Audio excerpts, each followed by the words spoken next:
Visite de terrain pour la vingtaine de scientifiques de l'Observatoire du littoral. Sur la plage des 60 bornes à Saint-Hilaire-de-Riez, ces derniers échangent autour de la question de l'enrochement. Sur cette plage, des blocs de pierre installés il y a 20 ans pour protéger l'accès plage et limiter l'érosion ont été retirés en 2015. À 3 km de là, sur la plage des Mouettes, l'enrochement a lui été maintenu.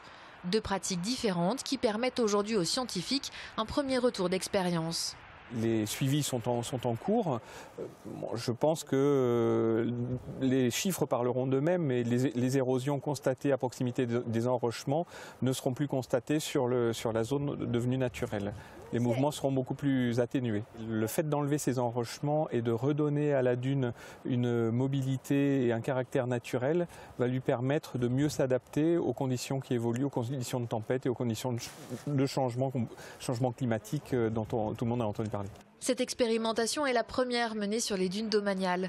Depuis 2009, les retours des experts réunis au sein de l'Observatoire du littoral permettent aux collectivités de suivre l'évolution du trait de côte et de préserver le massif dunaire.